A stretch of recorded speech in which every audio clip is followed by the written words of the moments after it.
Bismillahirrahmanirrahim. Assalamualaikum warahmatullahi wabarakatuh.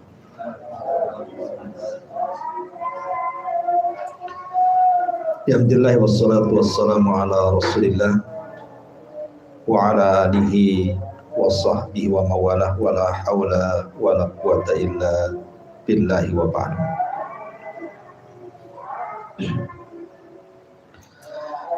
Alhamdulillah, di malam hari ini kita lanjutkan kajian kita, masih membahas tafsir daripada juz amma, dan kita masuk pada surat baru, surah Al-Ghashiyah.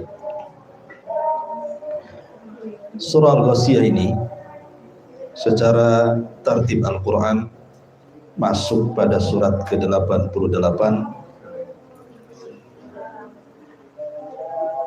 kemudian dengan jumlah ayat 26 dan jumlah huruf 378 dan jumlah kalimat 92, dan surat ini adalah Makkiyah. Surat ini di permulaannya menjelaskan kepada kita tentang kondisi wajah-wajah penduduk neraka dan juga wajah-wajah penduduk surga.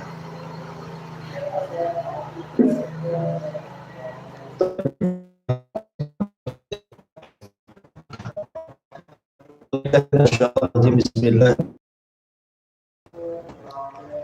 Hal ataka hadithul ghashiyah wujuhu yawma idzin khashi'ah amilatun nasibah tasla naran hamiyah tusqa min ainin aniyah laisa lahum ta'amun illa min dhari' la yusmin wa la yughni min ju'.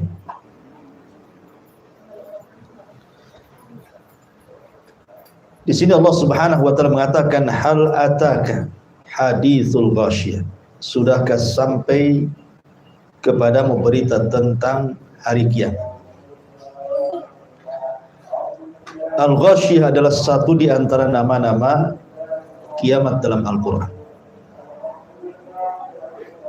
Kalau kita melihat Al-Qur'an, maka hampir 80 lebih nama-nama tentang kiamat dalam Al-Quran, seperti Al-Qari'ah, Al-Qiyamah, Al-Ghashiyah, itu semua nama-nama kiamat. Satu peristiwa dengan banyak nama menunjukkan peristiwa itu bukan peristiwa main-main, tapi peristiwa besar. Karena tidak mungkin satu peristiwa dengan banyak nama kalau tidak ada faedahnya. Karena memang kiamat itu memang sangat dahsyat, di luar nalar manusia. Sehebat apapun orang menggambarkan kiamat, kiamat menyelisih gambaran. Karena kiamat itu dahsyat sekali.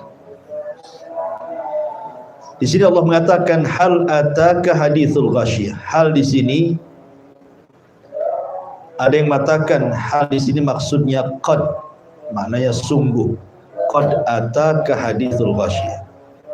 Sungguh telah datang kepadamu ya Muhammad tentang berita tentang kiamat. Artinya Allah menceritakan bahwa kabar kiamat sungguh telah datang kepada Rasul. Tetapi ada juga yang mengatakan hal di sini ya istifham, pertanyaan, untuk lita'ajub. Maknanya pertanyaan ini memerlukan pengetahuan yang, sehingga orang yang mendengar kalimat ini pengen tahu. Hal ataka hadithul ghashiyah. Apakah telah sampai kepadamu berita tentang kiamat?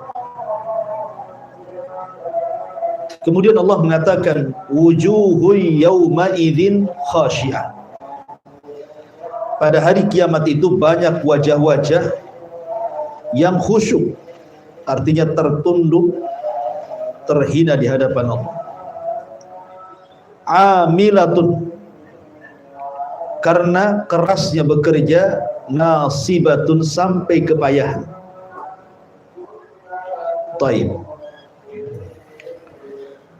Di sini para ulama ada dua penafsiran tentang wujuhu yauma idzin khasyiah. Amilatun nasibah tasla naran hamiyah.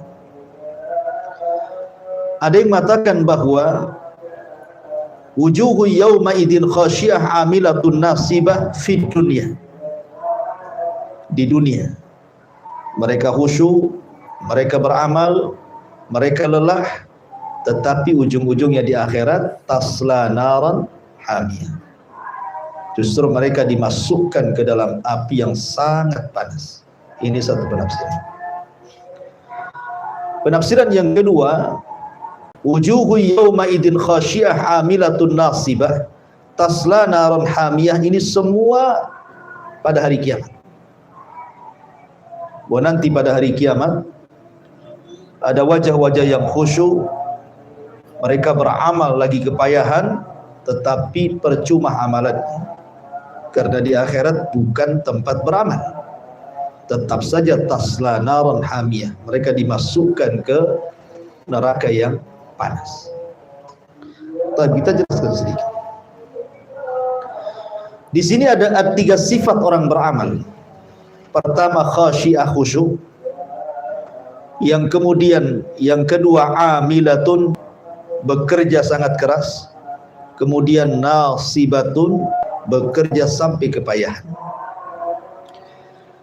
Kalau tiga perkara ini dilakukan oleh orang-orang yang ada di dunia, maka ini sebuah kebaikan.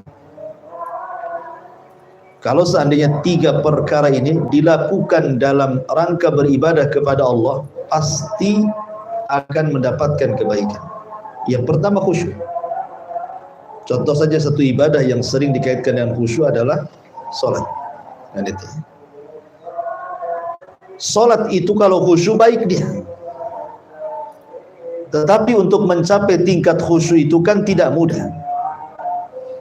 Makanya kemudian Allah mengatakan wa innaha lakabiratun illa 'alal khasyiin. Salat itu sangat berat dilakukan kecuali oleh orang-orang yang khusyuk. Karena bagi orang yang khusyuk salat itu ringan. Maksudnya tidak ada kemalasan, malah rindu ingin salat gitu ya. Tapi bagi orang-orang yang tidak khusyuk kayak terpaksa salat itu. Malas-malas gitu ya. Hanya mengerjakan kewajiban dan melepaskan beban saja. Sampai-sampai ulama ditanya tentang khusyuk dalam salat. Jadi ada orang mengatakan kepada seorang ulama, "Ya Imam, saya ini sudah salat, tetapi tidak pernah bisa menghadirkan hati dalam salat. Apa penyebabnya?" Maka sang ulama ini mengatakan penyebabnya tiga. Pertama, orang yang tidak bisa menghadirkan kehusyuan dalam wudu, maka dia tidak akan mendapatkan kehusyuan dalam salat. Orang yang tidak mampu menghadirkan saat wudu kehusyuannya, maka dia tidak akan mendapatkan khusyuknya salat. Kenapa? Karena pembuka salat itu wudu. Apabila wudunya baik, apa yang terjadi? Setiap tetesan-tetesan air wudu itu sudah menggugurkan dosa. Belum masuk sholat sudah gugur dosanya. Setiap satu tetes orang berwudu itu kan menggugurkan dosa. Sehingga ketika dia berwudu dan betul-betul berwudu, sebagaimana sabda Nabi SAW, isbagil wudu alal makari, sempurnakan wudu walaupun kau tidak suka. Karena semata-mata wudu saja dosa kita sudah berkurang. Sehingga ketika masuk ke dalam sholat makin khusyuk dia. Tetapi kalau wudunya saja main-main gitu ya, maka jangan harap sholatnya akan khusyuk. Ini jawaban dia. Jawaban yang kedua dan yang ketiga berdasarkan nas Al-Quran. Wa innaha kabiratun illa 'alal khasyiin alladzina yadhunnuna annahum mulaqu rabbihim wa annahum ilaihi raji'un. Pertama, alladzina yadunnuna annahum mulaqu rabbihim, menghadirkan kebersamaan dengan Allah. Dalam salatnya itu menghadirkan kebersamaan dengan Allah, bahwa dia sedang berjumpa dengan Allah. Karena di sini kalimatnya alladzina yadunnun, orang-orang yang yakin saat salat itu, annahum, bahwa mereka mulaku, sedang berjumpa dengan Allah, kan itu. Berarti yang kedua, syarat khusyuknya salat atau cara khusyuknya salat, menghadirkan hati seolah-olah Anda sedang berhadapan dengan Allah. Itulah yang disebut dengan muhasabah. Muhasabah itu artinya seolah-olah kita dilihat Allah, atau seolah-olah kita melihat Allah. Kemudian yang ketiga, ayatnya terakhir, wa annahum ilaihi raji'un, bahwa hadirkan dalam salat ini bahwa kita akan kembali kepada Allah Subhanahu wa taala dan akan dipertanyakan salat kita. Tiga perkara ini kalau terkumpul kepada orang salat pasti khusyuk, kata ulama ini. Ya, dia bisa menghadirkan hati dalam wudu, dia bisa menghadirkan hati saat salat seolah-olah berjumpa dengan Allah, dan dia bisa menghadirkan hati saat salat seolah-olah dia akan kembali kepada Allah Subhanahu wa taala. Artinya khusyuk ini kalau dilakukan di dunia baik. Kemudian amilatun nasibah, amilah bekerja keras, kemudian nasibah kepayahan. Antum talabul ilmi itu perlu juga kan itu kepayahan. Dari rumah ke sini kan payah juga. Bagus antum di rumah tidur tak payah, kan gitu ya. Antum puasa payah juga. Antum haji apalagi payah lagi. Ya, antum berdakwah payah. Ya kan kajian. Ya bukan semata bawa ini kemana-mana kan itu. Persiapan juga payah juga di rumah tuh. Baca dulu gitu ya. Ya, kadang-kadang persiapannya 2 jam, disampaikannya cuma setengah jam saja. Lebih beli lama persiapannya daripada menyampaikannya itu. Boleh kalau mau ngisi daurah itu sampai 1 hari persiapannya, isinya cuma 1 jam gitu ya. Karena harus menata bahasa, menata tema, dalil-dalilnya, perkataan ulamanya kan gitu ya. Jadi payah memang. Lah kalau payahnya memang orang jihad juga payah. Kalau payahnya karena Allah Subhanahu wa taala, ini baik, tidak ada masalah. Jadi 3 sifat ini, khasyiah, amilah, nasibah, kalau dilakukan di dunia itu, maka ini perkara yang baik sekali. Karena orang beribadah ini perlu bekerja keras dan perlu kepayahan. Masalahnya, kalau seandainya 3 perkara ini dilakukan di akhirat, manfaat tidak? Tidak ada manfaatnya. Di akhirat antum sholat, manfaat. Khusyuk-khusyuknya orang sholat di akhirat nggak ada manfaatnya.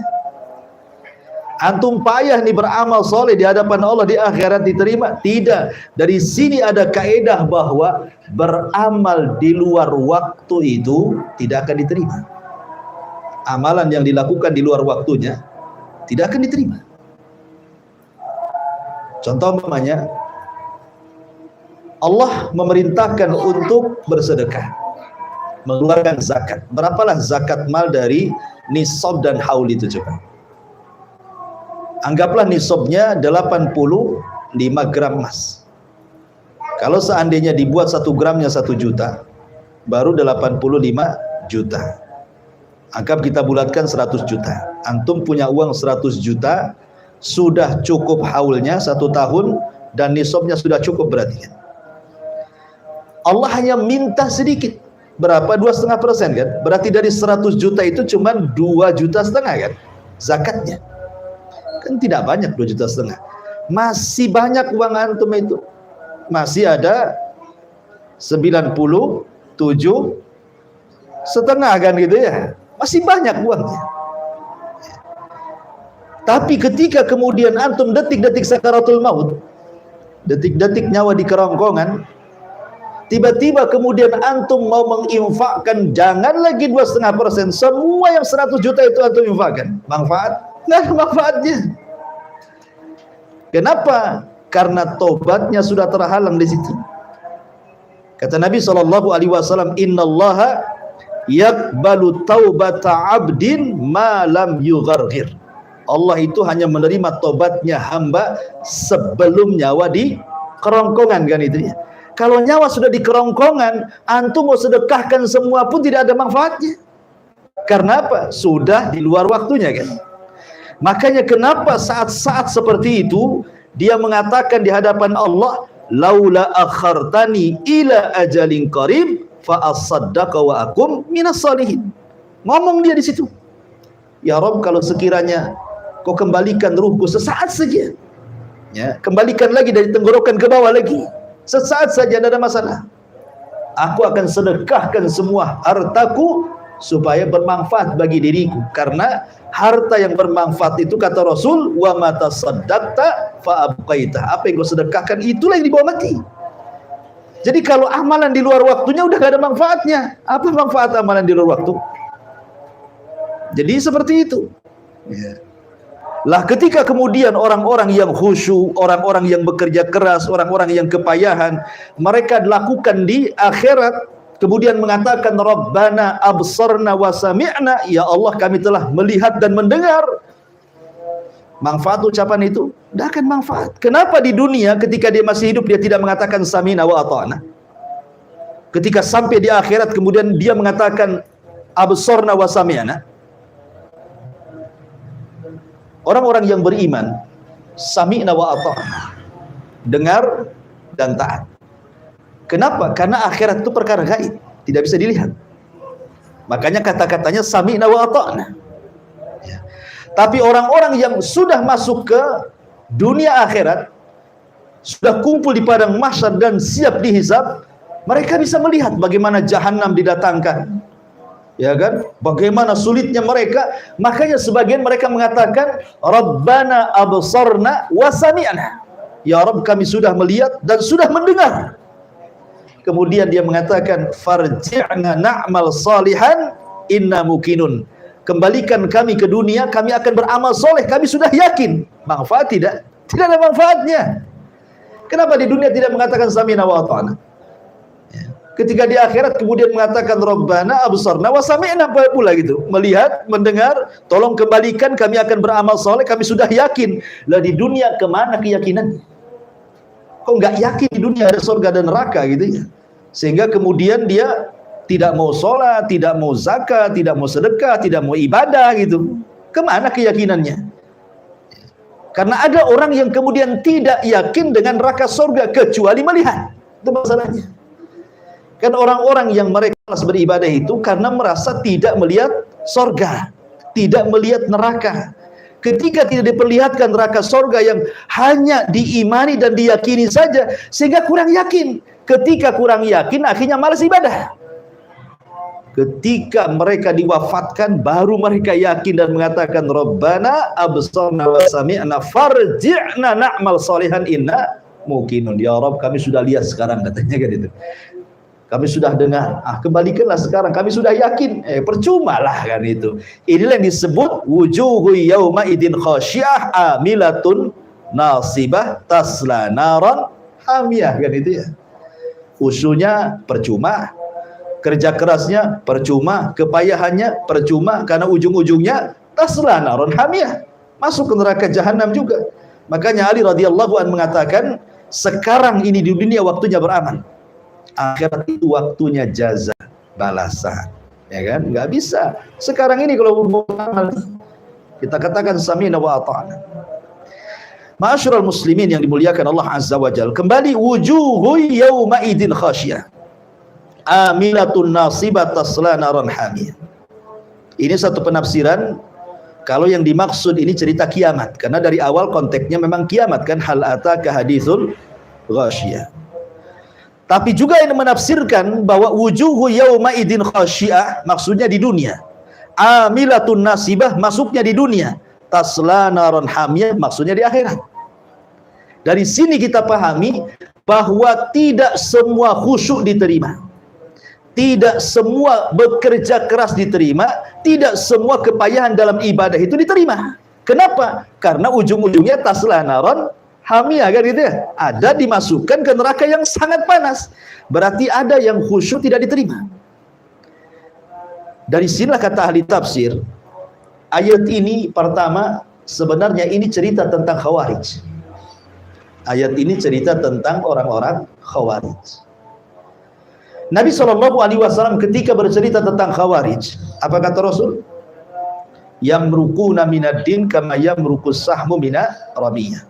Mereka orang-orang Khawarij itu melesat dari Islam seperti melesat anak panah dari busurnya. Orang Khawarij itu sholatnya lebih khusyuk dibandingkan kita, puasanya lebih hebat dibandingkan kita, baca Qur'annya lebih hebat dibandingkan kita. Karena itu Rasul yang mengatakan, ya kan, tahkiruna sholatahu ma'a sholatikum wa siyamahum ma'a siyamikum wa qira'atakum ma'a qira'atihim, kan itu. Mereka menghinakan sholat mereka dengan sholat kalian, puasa mereka dengan puasa kalian, baca Quran mereka dengan baca Quran kalian. Artinya baca Quran kalian tidak sehebat mereka, puasa mereka lebih hebat dibandingkan kita, baca Quran mereka lebih hebat. Tetapi apakah bermanfaat? Tidak. Ya, kenapa? Karena Rasul mengatakan mereka melesat dari Islam seperti anak panah dari busurnya melesat, kan? Kan nggak ada manfaatnya tuh. Jadi ayat ini turun kepada orang-orang Khawarij. Ada satu penafsiran seperti itu.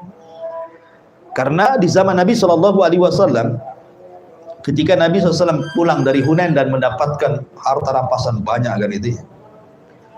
Jadi Nabi SAW kemudian membagi-bagikan harta rampasan perang itu. Orang-orang muhajirin lebih banyak bagiannya dibandingkan orang Ansar. Bahkan ada orang Ansar yang nggak dapat, karena semua dibawa harta ghanimah itu ke Mekah oleh orang-orang muhajirin. Sehingga datanglah seseorang yang namanya Dzul Huwaisirah menghadap Rasul. Dengan lancangnya dia mengatakan, "Ya Muhammad, i'dil." Muhammad, adil kau, kata. Masa pembagian kayak gini? Maka Rasul murka dan mengatakan, "Illam adil faman ya'dil." Kalau aku tidak adil, siapa lagi yang lebih adil di permukaan bumi? Gak ada lagi. Tidak ada manusia yang lebih adil dari aku, kata Nabi. Kemudian orang ini pergi. Setelah orang ini pergi, maka Nabi mengatakan kepada para sahabatnya, kelak dari orang ini akan muncul seperti dia. Nah, gitu kan sejarahnya Khawarij itu. Akan muncul seperti dia satu kelompok, kata Rasulullah, yang mereka membaca Quran lebih hebat dibandingkan baca Quran kalian, mereka berpuasa lebih hebat dibandingkan puasa kalian, mereka baca Quran lebih hebat dibandingkan baca Quran kalian, tetapi mereka melesat dari Islam, keluar dari Islam seperti anak panah keluar dari busurnya. Kata Nabi, wa idza laqitumuhum faqtuluhum. Kalau engkau mendapati mereka, perangi mereka, kata Nabi. Perangi orang-orang Khawarij, disuruh diperangi. Bayangkan ikhwan, ketika Nabi Fatu Mekah, Nabi kan mengepung kota Mekah tuh. Dia memandang wajah-wajah orang-orang yang pernah menyakitinya, wajah-wajah orang yang pernah menyakiti para sahabatnya di waktu awal-awal Islam. Rasul tahu wajah-wajah orang ini yang kurang ajar. Tapi Nabi itu memiliki hati yang lembut. Rasul tidak dendam kecuali kalau sudah melampau. Sehingga Rasul mengatakan beberapa orang memang tidak dikasih ampun sama Nabi. Ketemu di mana saja bunuh. Salah satunya Ibnu Khattal. Dibunuh ketika dia sedang bertelekan di Ka'bah. Karena dia kurang ajar sama Nabi. Di zaman itu luar biasa kurang ajarnya. Sehingga Rasul mengatakan nggak ada ampun orang ini. Tetapi hampir mayoritas penduduk Mekah musyrik yang sudah kalah dengan Fatu Mekah itu, ketika mereka dikumpulkan oleh Nabi SAW, kemudian Rasul mengatakan kepada mereka, idhabu fa antumut tulaqa. Pergi kalian sudah kumaafkan. Kalian sudah kumaafkan. Sebab itulah maka mereka banyak masuk Islam. Maksud yang saya katakanlah, kalau orang-orang musyrik dimaafkan oleh Nabi, ini orang musyrik dimaafkan sama Nabi, pada sudah jelas-jelas permusuhannya di awal-awal dakwah, kan? Berbeda dengan Khawarij, Rasul tidak pernah memaafkan mereka. Padahal ini musyrik jelas di luar Islam, kan? Khawarij ini dalam Islam. Ya. Rasul tidak pernah memaafkan. Sampai-sampai Rasul mengatakan, wa idza laqitumuhum faqtuluhum fa inna fi qatlihim ajrun.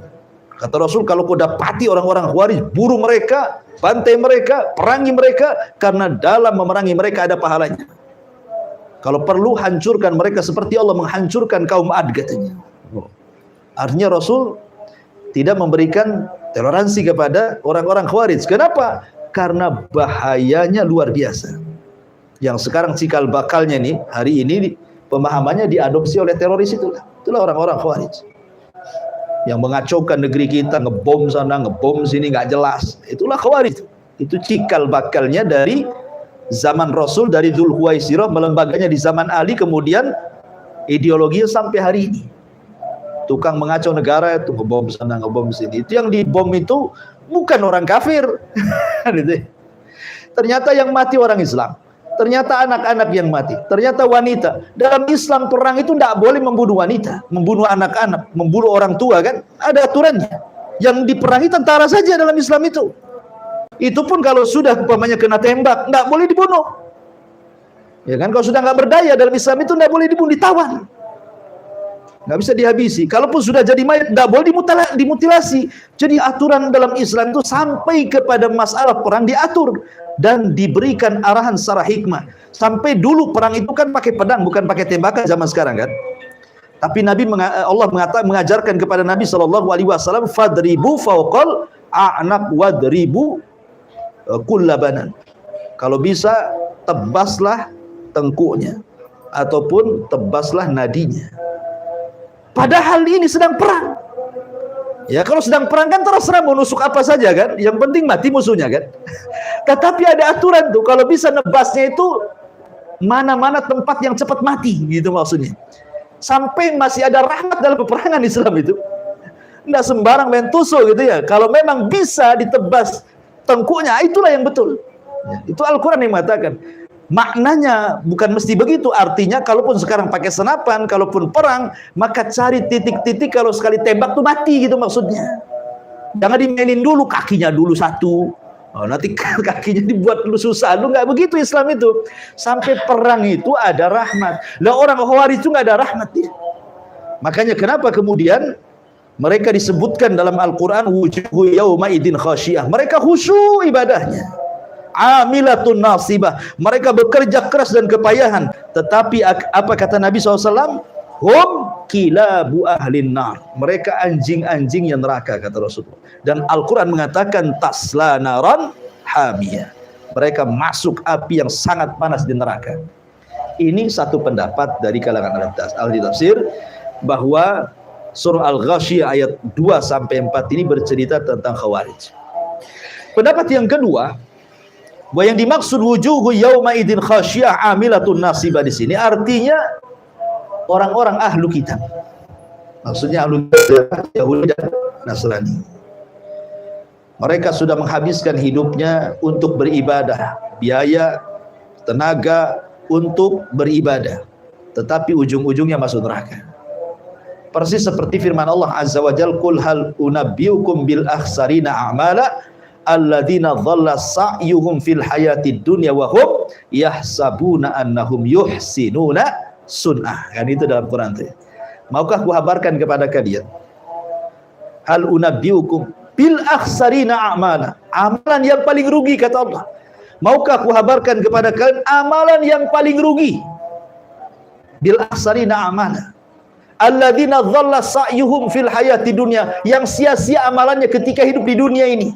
Tetapi wahum yahsabuna, mereka masih menyangka saja amalan yang sia-sia itu adalah amalan yang baik. Mereka tertipu. Maka ayat ini bercerita tentang Yahudi dan Nasrani. Kenapa kemudian Al-Quran mengatakan seperti itu? Karena Yahudi sudah selesai keyahudiannya dengan wafatnya Musa, diutusnya Isa. Kemudian Nasrani sudah selesai kenasraniannya dengan diangkatnya Isa ke langit dan dengan kedatangan Nabi SAW. Artinya siapapun Yahudinya, siapapun Nasraninya mendengar kedatangan Nabi SAW kemudian tidak beriman, berarti mereka termasuk ashabul jahim, kata Rasul, akan masuk ke neraka jahim. Itu berdasarkan nas hadis. Ya, mereka tidak akan masuk. Kenapa demikian? Karena Al-Quran mengatakan dua dalil. Satu, inna dina indallahil Islam. Satu-satunya agama yang paling benar Islam. Kedua, Allah mengatakan waman yabtagi ghairal islami dinan falan yuqbala minhu wa huwa fil akhirati minal khasirin. Siapa yang mencari agama selain daripada Islam, selain daripada tidak diterima, dia pun rugi di akhirat. Sudah beramal di dunia, masuk neraka. Tasla naran hamiyah. Ini pendapat yang kedua, bahwa yang dimaksud mereka adalah ahlu kitab, orang-orang kafir yang Allah kata a'maluhum karamadin istaddat bihirri. Amal mereka itu seperti pasir ditumpukan, tiba-tiba datang angin dihempas, habis nggak tersisa. Percuma amalan mereka. Kemudian yang ketiga, umumnya orang-orang yang menyelisih sunnah Nabi. Sebagaimana hadis Aisyah radhiyallahu anha, man amila amalan laisa alaihi amruna fahuwa raddun. Barang siapa yang beramal sebuah amalan yang tidak dicontohkan, maka ditolak. Ya, nggak dapat apa-apa gitu ya. Ini juga satu penafsiran. Intinya bahwa Allah hendak menggambarkan penduduk neraka seperti ini. Wujuhun yauma idin khasyiyah. Ada wajah-wajah pada hari itu khasyiyah, tunduk gitu ya. Terhina, amilatun nasibah, sudah bekerja keras, payah, tasla naron hamiyah. Tiba-tiba masuk ke neraka yang sangat panas. Kemudian Allah ingin gambarkan kondisi makanan dan juga minuman penduduk neraka. Allah mengatakan tusqa min ainin aniyah laisa lahum ta'amun illa min dhari' la yusmin wa la yughni min ju'. Mereka penduduk neraka itu akan diberi minum dari sumber mata air yang sangat panas. Tidak ada makanan bagi mereka selain dari pohon berduri yang tidak menggemukkan lagi, tidak menghilangkan lapar. Begini ikhwan, penduduk neraka dengan penduduk surga itu akan saling melihat.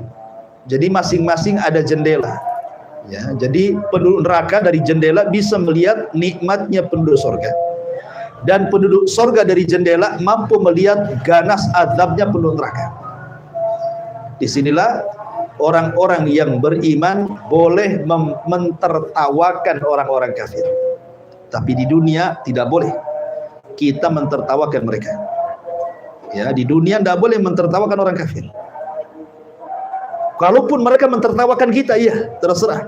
Tapi kita tidak boleh mentertawakan orang kafir di dunia. Kenapa? Karena kita belum tahu akhir hidupnya. Apakah dia tobat, masuk Islam, dan begitu seterusnya. Ya. Ada kemungkinan tobat di dunia, tetapi di akhirat kan tidak ada kemungkinan tobat, karena sudah tidak ada tobat lagi. Apa gunanya tobat di akhirat?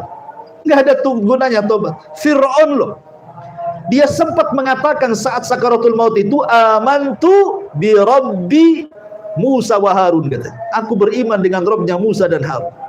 Dalam riwayat, amantu bima amanat bihi Banu Israel, aku beriman dengan apa yang Bani Israel beriman kepada Nabi Musa, kata. Manfaat?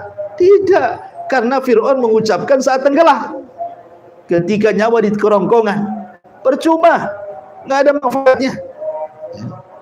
Jadi orang-orang yang beriman di surga boleh mentertawakan penduduk neraka, tapi di dunia tidak boleh. Karena sudah tidak ada lagi tempat kecuali surga neraka. Masalahnya di situ.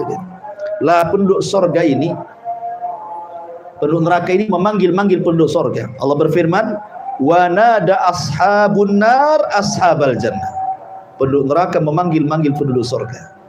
Apa panggilannya? An afidhu alaina minal ma au mimma razaqakumullah, katanya. Tolonglah berikan kepada kami setetes air yang Allah anugerahkan kepada kalian, atau makanan yang Allah rizkikan kepada kalian. Kami haus, kami lapar di sini. Tetapi jawaban penduduk surga, Allah berfirman, innallaha harramahu ma'alal kafirin. Gak bisa, Allah haramkan keduanya bagi orang kafir.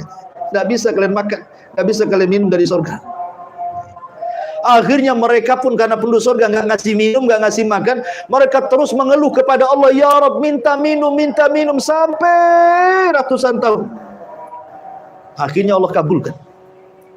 Allah berikan minum kepada mereka, tapi bukan minum yang bisa kemudian menghilangkan rasa dahaga, juga bukan makanan yang bisa kemudian menggemukkan dan menghilangkan lapar. Minumannya apa? Tusqa min ainin aniyah. Allah kirim minuman dari sumber mata air yang panas, yang kalau seandainya baru diminum saja wajahnya sudah rusak. Kayak orang diseblok air panas kayak apa lah kan itu. Kemudian airnya masuk ke dalam badan ini, ususnya terbakar semua, terburai. Nah, itu minuman. Ketika mereka kemudian minum terus, hancur badannya, mereka mulai lapar, kemudian meminta-minta makanan kepada Allah. Allah kasih makanan. Apa makanannya? Zakum. Ya, zakum itu buah yang berduri dan beracun. Allah mengatakan inna syajarataz zakum ta'amul athim kal muhli yaghli fil butun ka ghalyil hamim, kata Allah. Sesungguhnya pohon zakum itu dia tumbuh di neraka. Pohon ini satu-satunya tumbuh di neraka. Buahnya berduri, beracun. Nih kalau dimakan nih, maka hancur di kerongkongan nih. Coba bayangkan kita makan itu pohon zakum, nempel di sini. Habis itu disiram air panas lagi. Apa enggak habis tuh badannya dengan air panas yang luar biasa. Maka di sini Allah mengatakan laisa lahum ta'amun illa min dhari. Tidak ada makanan bagi mereka selain dari pohon yang berduri. Dhari dalam bahasa Arab itu. Kenapa disebut dhari? Dhari itu artinya tadarru. Tadarru itu artinya memelas bahasa kitanya. Jadi ketika mereka makan itu pohon zakum, buah zakum itu, kemudian berada di tenggorokannya, karena kan berduri, tidak bisa masuk, tidak bisa keluar kan. Disitulah mereka memelas kepada Allah untuk dikeluarkan. Tolong ya Rabb, keluarkan, keluarkan. Itu arti dhari. Makanya makan itu disebut dhari, karena setiap orang yang memakannya memelas. Sudah dimasukkan, minta dikeluarkan lagi, gitu maksudnya. Ya gimana makanan berduri? Nah, coba antum makan durian satu, jangan dikupas, masuk kan itu, berduri semua kan. Yang kecil, yang anaknya saja. Kalau yang gede gak muat lah di mulut kan itu. Tapi lihat bagaimana Allah Subhanahu wa taala mengatakan laisa lahum ta'amun illa min dhari. Yang namanya minuman di mana-mana kalau diminum pasti hilang haus. Yang namanya makanan kalau kita makan banyak pasti kenyang gemuk. Tapi makanan neraka itu la yusminu wa la yughni min ju'. Tidak menggemukkan, tidak pula membuat lapar. Nah, kan ngeri ini kan. Luar biasa gitu kalau kita cerita tentang neraka. Sampai di sini saja ngeri. Kita masuk ya. Wujuhu yauma idzin na'imah li sa'yiha radiyah fi jannatin 'aliyah la tasma'u fiha laghiyah fiha 'ainun jariyah fiha sururun marfu'ah wa akwabum mawdu'ah wa namariku masfufah wa zarabiyu mabthuthah. Taib. Di sini Allah mengatakan wujuhun yauma idzin na'imah. Pada hari itu ada wajah-wajah na'imah. Na'imah itu artinya yang berseri-seri karena melihat nikmat di hadapannya. Kenapa mereka senang? Karena usahanya sendiri. Wujuhu yauma idzin na'imah. Ada wajah-wajah yang berseri-seri. Begini di dunia saja. Ada dua anak kecil. Satu tinggal di Ruli, pengangguran, orang tuanya serabutan, gak jelas gitu kerjanya, ya kan? Kontrak lagi sudah di Ruli, kontrak pun di Ruli lagi, gitu ya. Udah yang paling kecil pakai seng pula gitu, pendek lagi rumahnya. Udah pokoknya susah lah hidupnya kan. Yang satu pula tinggal di istana, mungkin anak menteri. Ya. Kemudian kita jajarkan kedua anak itu, anggaplah umur 5 tahun, jajarkan antum foto. Tengok wajahnya. Kamu bisa bedakan wajahnya kan. Ini wajahnya orang senang ini kan. Terawat, ya hidup di istana. Ya kan? Ini yang satunya ini nampak orang susah. Walaupun antum enggak tahu ini orang mana, tapi nengok fotonya udah tahu kita. Ya. Artinya bahwa di sorga itu seperti itu gitu loh. Ya. Jadi hanya nengok nikmat saja langsung berseri-seri dan semua kepahitan dunia hilang. Makanya kemudian diibaratkan dalam sebuah hadis Nabi SAW, kata Rasul, yu'ta yaumal qiyamah, didatangkan pada hari kiamat dua orang. Satu an'am, orang yang paling nikmat ketika di dunia, an'amun nas fid dunia. Kemudian yang kedua akhbasun nas fid dunia, orang yang paling sengsara kere di dunia. Jadi didatangkan dua orang ini, satu orang yang paling senang di dunia. An'am ini kalimat sigo tafdil, artinya semua kenikmatan yang kita bayangkan masuk di situ. Perempuannya, kekayaannya, kendaraannya, kebunnya, istananya, dayangnya, pembantu, masuklah di situ. Pokoknya selama hidup dia nggak pernah susah lah. Mulai brojol sampai mati itu senang aja. Yang satunya pula terbalik. Ya, sejak lahir memang tinggal di Ruli, sampai mati pun di Ruli, kan? Pokoknya susah, serabutan kerjanya, susah, nggak pernah senang hidupnya. Habis itu datang pula peteng, gusur pula ruli, pindah lagi ke ruli lain. Pokoknya nggak pernah senang lah seumur hidupnya. Tapi Allah takdirkan nih, yang senang tadi ditakdirkan menjadi penghuni neraka. Yang susah pula ditakdirkan jadi penghuni surga. Didatangkan nih, orang yang susah dari mulai lahir sampai mati, nggak pernah senang hidupnya. Susah aja. Karena kalimat akhbas ini isim tafdil. Isim tafdil itu artinya bahwa bayangkan kesulitan apa kepada manusia ada pada orang ini. Mungkin orang ini cacat, pincang, dihina orang, itu miskin, jelek, hitam, dan macam-macam. Semua keburukan ada pada dia. Tapi Allah takdirkan dia penduduk surga. Datangkan orang ini. Kemudian Allah Subhanahu wa taala celupkan sekali celupan aja di surga. Satu kali celupan. Taruh di surga, diangkat lagi. Habis diangkat, kemudian ditanya oleh Allah, hal marra bika min adzabin qad? Wahai fulan, ya. Masih kau terkenang kehidupan di dunia? Dari keperitan hidup, mungkin kau stroke, kau nggak pincang, kau nggak bisa jalan, kau dihina orang, kau jelek, kau ini. Masih ada nggak itu perasaan-perasaan itu? Dia mengatakan, ya Rabb, nggak ada. Lupa. Kalau dia pernah susah itu lupa. Ketika suruh gambarkan, nggak tahu dia, nggak tahu. Hanya satu celupan di sorga melupakan semua keperitan hidupnya. Coba, emang nggak? Sorga itu luar biasa. Padahal dicelupkan belum masuk di dalamnya, hanya dicelupkan diangkat lagi. Tapi sudah menghilangkan semua keperitan di dunia itu. Itulah ilahnya surga. Tapi yang satu terbalik. Ketika dicelupkan di neraka satu kali celupan ditanya, hal marra bika min amin qad? Masih kau bayangkan kau pernah senang di dunia? Dan demi Allah tidak pernah terbayang. Hilang kesenangannya itu. Hanya sesaat, seolah-olah hanya sekelibat saja hidup di bumi, tahu-tahu masuk neraka gitu ya. Sudah hilang semuanya. Lah begitulah ada orang-orang yang dikatakan wujuhu yauma idzin na'imah. Ada wajah-wajah pada hari itu senang, melupakan semua keperitan di dunia dan dihadapkan kenikmatan. Makanya wajah penduduk surga itu di akhirat kan ada 4 wajah. 2 wajah sebelum masuk surga dan 2 wajah ketika sudah masuk surga. Adapun wajah yang pertama sebelum masuk surga yang Allah firmankan, yauma tabyaddu wujuh. Pada hari itu ada wajah-wajah yang putih, bersih. Ya. Kapan itu terjadinya? Ketika permulaan membaca catatan amalnya. Jadi ketika Allah mengatakan iqra kitabak, baca kitab, maka dibaca kitab. Jadi setiap dia lewat kepada catatan baiknya, bercahaya wajahnya, memutih, memutih, memutih, memutih, terus memutih. Sekalipun lewat ke catatan buruknya, maka akan dihalangi dari manusia, menghitam, kemudian lewat ke catatan baik, memutih lagi, dan begitu seterusnya. Ini wajah yang pertama, di awal pembacaan catatan. Kemudian yang kedua, wajah-wajah yang difirmankan Allah, wujuhu yawma idzin musfirah. Ada wajah-wajah yang bersinar terang. Ya, kapan itu terjadi? Saat akhir pembacaan. Karena dia sudah tahu akhir kehidupannya kemana tuh, lebih banyak mana kebaikan dan keburukannya, kan dia sudah selesai baca tuh. Berarti sudah tahu kemana dia akan kembali tuh. Kalau penduduk surga sudah tahu kembali, makanya dengan bangganya dia mengatakan, ha umuqra'u kitabia, baca kitab saya, katanya. Sangat bangganya karena sudah tahu isinya. Ya. Tetapi orang-orang yang mengambil dengan tangan kirinya maunya dilempar saja, tapi tidak bisa.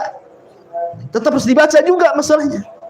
Lah ketika selesai catatannya dan mengatakan ha umuqra'u kitabia, langsung dari warna putih itu ada cahaya musfir. Nah, itu wajah yang kedua tuh. Ya. Kemudian ketika pertama masuk surga, inilah wajah yang ketiga, wujuhu yauma idzin naimah. Wow, berseri-seri gitu. Kayak antum lah, pulang ke rumah gitu ya. Tahu-tahu dapat hadiah gitu. Dapat hadiah macam-macam, rumah di Sukajadi 3 pintu kan itu. Gitu. Tahu-tahu ada uang 1 karung berapa miliar gitu kan. Rupanya pas bangun nggak bener, mimpi rupanya. Tapi kan kalau menjadi kenyataan itu kan, dikasih nih 1 kota Batam nih, antum dikasih 1 kota Batam, ini milik antum 1 kota Batam, yang lain itu nyewa, kan senang kita juragan Batam. Tapi sorga itu bukan sekota Batam, sorga itu selangit dan sebumi lebarnya. Kan Al-Quran tidak menyebutkan tingginya, hanya melebarkan, hanya menyebutkan lebarnya saja kan. Arduhas samawat wal ar kan, wasari'u ila maghfiratin mir rabbikum wa jannatin arduhas samawati wal ar u'iddat lil muttaqin. Quran hanya menyebutkan lebarnya saja, tingginya enggak disebutkan. Tapi lebarnya selangit dan sebumi, Batam ini apa? Selangit sebumi itulah lebar surga untuk kita satu orang tuh. Gitu ya. Lah kalau kita dikasih satu Batam, udah senang dengan apartemennya semua kita kasih. Itulah berseri-seri ya kan? Itu wajah yang ketiga. Wajah yang ketika masuk disebut wajah radiyah. Wajah redha. Ya, wajah redha walaupun susah, redha ya. Wajahnya kan tetap saja dia tidak nampak susah kan? Apalagi betul-betul redha, yang susah redha saja nggak nampak susahnya. Apalagi yang betul-betul redha. Makanya ikhwatul fidin, penduduk surga ini kalau di dunia ya, anggap nih ada dua orang. Yang satu jelek sekali orangnya. Jelek sekali, tapi hatinya baik. Ya. Yang satu tampan sekali, tapi hatinya sakit. Ya. Coba kita lihat nih, ada orang mungkin susah hidupnya, tapi hatinya seneng. Kayaknya biasa aja susah itu, nggak peduli kan? Dia nggak peduli mau melihat orang kaya karena hatinya senang kan? Walaupun dia rumah di yang sempit pun kalau hati senang kan jadi lebar tuh rumah tuh. Tapi ada orang yang tampan, yang luar biasa, hatinya sempit, nggak kerasan dia di rumah. Tapi penduduk sorga itu dua-duanya digabung, sudah tampan, hatinya baik lagi. Nah, karena panjang tubuh mereka seperti Adam, hati mereka seperti Ayub, dan tampan mereka seperti Yusuf. Dan itu dalam hadis itu. Ya, jadi postur tubuhnya penduduk sorga itu seperti Adam. Berapa? 60 hasta atau 30 meter bahasa kitanya ya. Kemudian hatinya seperti Ayub. Ya. Kemudian tampannya seperti Yusuf. Hadis ini sahih kata Syekh Albani rahimahullah taala. Ya. Coba bayangkan Nabi Yusuf saja orang bisa terfitnah wanita-wanita itu. Nabi Ayub 18 tahun loh. Mati semua anaknya. Kekayaannya habis semua. Karena beda, orang pernah kaya miskin dengan orang miskin lebih miskin. Itu beda. Perasaannya beda. Ya kan? Kalau orang miskin jadi miskin, ya wajar. Orang miskin. Miskin, dia biasa.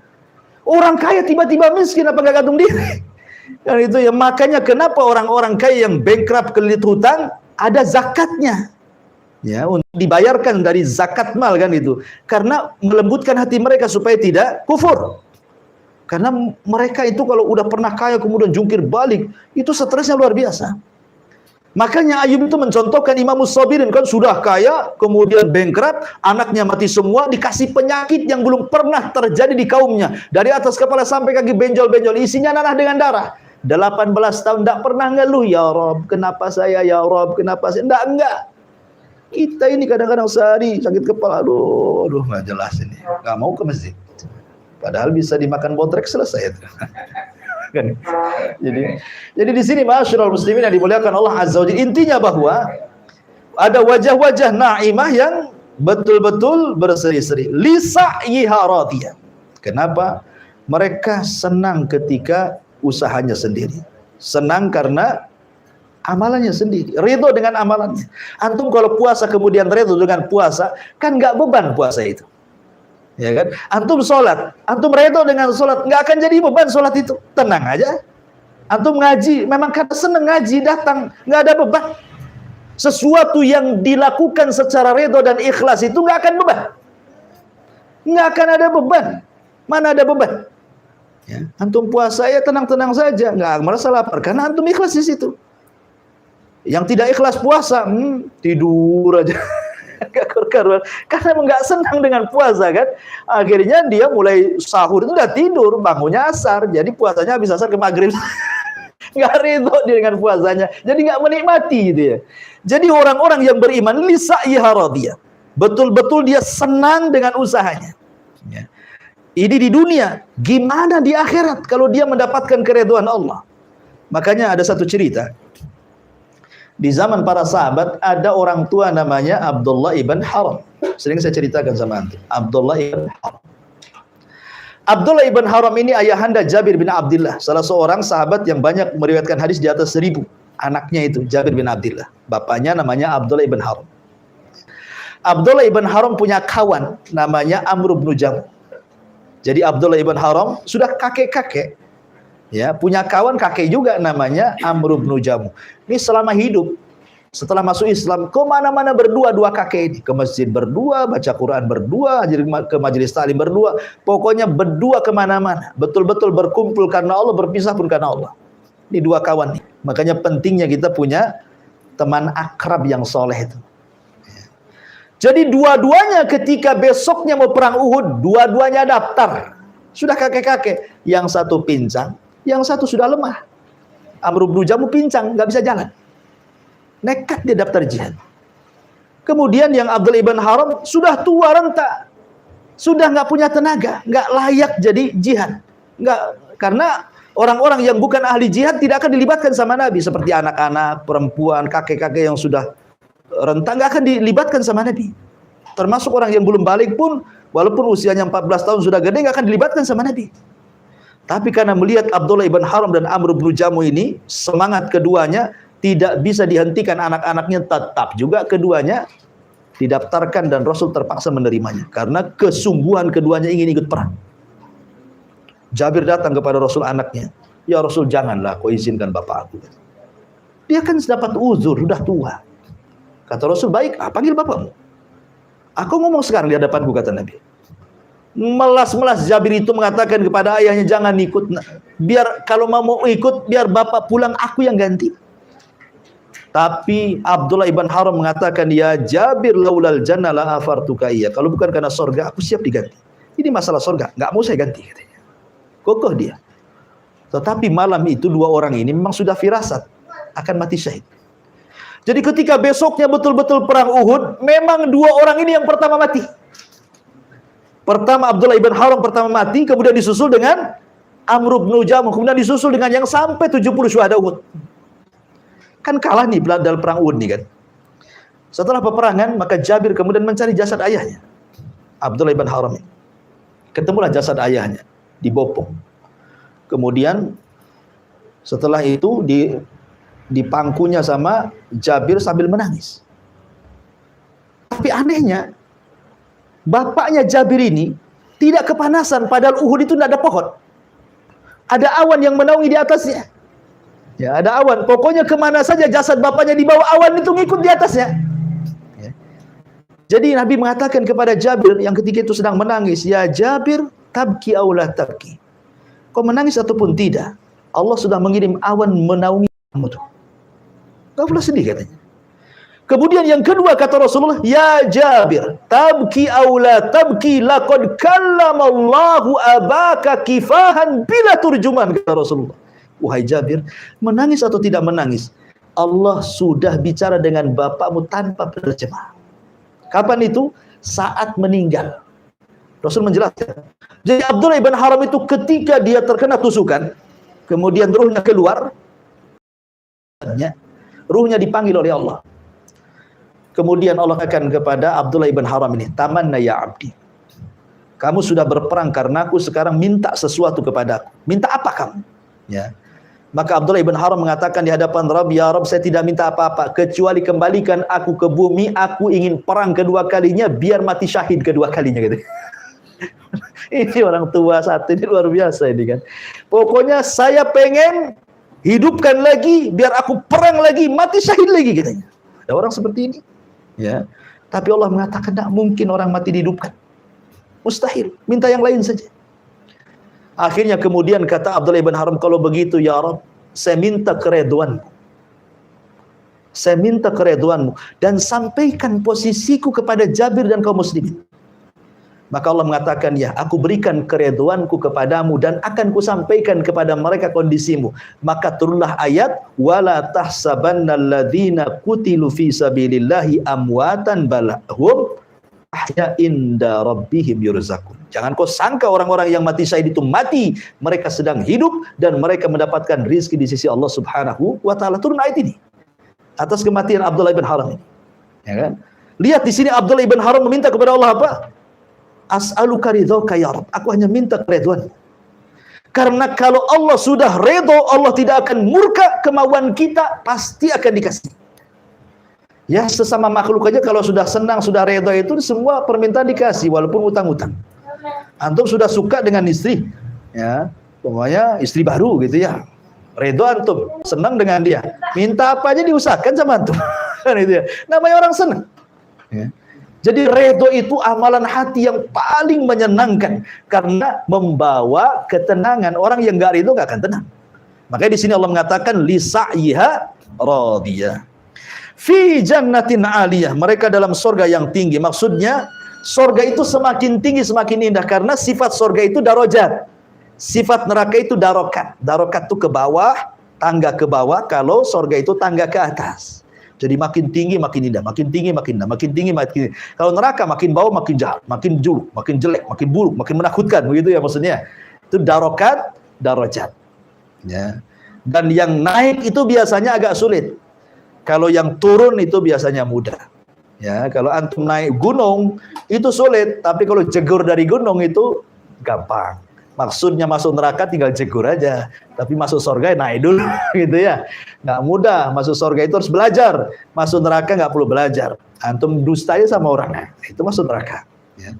Taib. Surga itu diawali dari Sidratil Muntaha. Itu awalnya Sidrah al-Muntaha. Karena Allah mengatakan fi Sidratil Muntaha indaha jannatul ma'wa. Ya, di sisinya ada surga, maksudnya awalnya dari Sidratil Muntaha, akhirnya di Firdausil A'la. Sebagaimana Rasul mengatakan apabila engkau minta surga yang paling tinggi Firdaus karena atapnya langsung arasy. Arasy Allah Subhanahu wa taala. Jadi surga itu permulaannya dari Sidratil Muntaha, ujungnya di arasy Allah Subhanahu wa taala sebagai atapnya. La tasma'u fiha laghiyah. Di sana kamu tidak akan mendengar perkataan yang tidak berguna. Maksudnya laghiyah itu perkataan yang batil. Ya, baik perkataan batil secara agama, baik perkataan batil secara muamalah. Orang menyakitkan, berdusta, merendahkan, ghibah, nggak ada di surga kayak gitu-gitu. Atau menghina Allah, menghina Rasul, nggak ada di surga itu. Itu di dunia semua yang kayak gini-gini ya. Itu menunjukkan bahwa di sorga itu luar biasa. Ada juga yang membaca, ada 3 bacaan di sini. La tasma'u, itu 1. Kemudian la tusma'u, 2. Kemudian la yusma'u, dan 3-tiganya dibaca lagi. Jadi boleh antum baca la tasma'u fiha lagiyah, la tusma'u fiha lagiyah, la yusma'u fiha lagiyah. Boleh 3-tiganya. Semua ada riwayatnya. Ya, cuman kalau kita lihat catatan cetakan mushaf kita pakai la tasma'u fiha lagi. Tapi kalau dibaca la tusma'u fiha lagi nggak apa-apa. Karena ada qiraah seperti itu. Karena tidak merubah makna. Kalau la tusma'u maksudnya tidak diperdengarkan kepada penduduk surga itu perkataan-perkataan yang batil. Kalau la tasma'u engkau tidak akan mendengar di surga perkataan-perkataan yang batil. Ya. Taib, saya kira sampai di sini ya karena ini menyangkut sifat-sifat surga masih banyak tentang mata air dan begitu seterusnya. Sampai di sini mungkin kita buat tanya jawab. Kalau ada tanya jawab silakan. Kalau nggak ada kita tutup.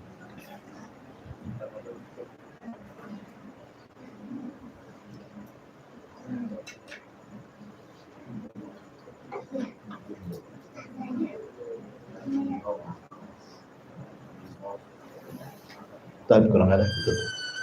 Subhanallah bihamdihi asyhadu an la ilaha illa anta astaghfiruka wa atubu ilaik. Allahu ta'ala. Assalamualaikum warahmatullahi wabarakatuh.